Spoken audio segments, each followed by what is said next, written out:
আমরা প্রত্যেকটার সাথেই আমরা অগ্রভাগে থেকে আমরা কিন্তু নেতৃত্ব দিয়েছি। মোদী বিরোধী আন্দোলন অর্থাৎ ভারতীয় আগ্রাসন বিরোধী আন্দোলন, সর্বশেষ অভ্যুত্থান পরবর্তী সময়ে ঢাকা বিশ্ববিদ্যালয়ের শিক্ষার্থীদের সবচেয়ে বড় যে অধিকার ভিত্তিক আন্দোলন, এই ডাকসুর জন্য যে আন্দোলন, সেই আন্দোলন আমাদের যখন থেকে এই বিশ্ববিদ্যালয়ে শিক্ষার্থীদের জন্য কাজ করার ধারাবাহিকতা শুরু হয়, সেই 2018 সালের কোটা সংস্কার আন্দোলন, সেই সময় থেকেই আমরা শিক্ষার্থীদের অধিকার ভিত্তিক আন্দোলন এবং ছাত্র কল্যাণমূলক যে কার্যক্রমগুলো আছে, আমরা প্রত্যেকটার সাথেই আমরা অগ্রভাগে থেকে আমরা কিন্তু নেতৃত্ব দিয়েছি। নিরাপদ সড়ক আন্দোলন, প্রশ্নবাদ বিরোধী আন্দোলন, মোদী বিরোধী আন্দোলন অর্থাৎ ভারতীয় আগ্রাসন বিরোধী আন্দোলন,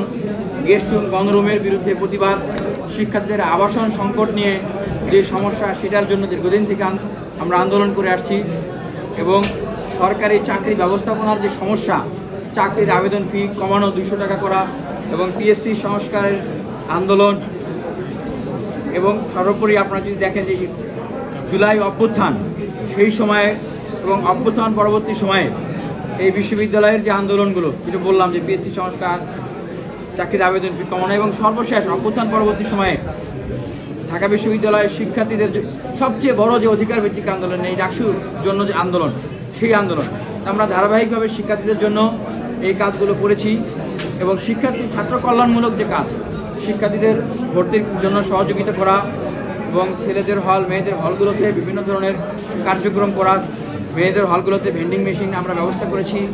এবং বিগত সময়ে বর্তমান সময়ে শিক্ষার্থীদেরকে আমরা বিভিন্নভাবে আমরা ছাত্র কল্যাণমূলক কাজের ভিতর দিয়ে সহযোগিতা করে আসছি।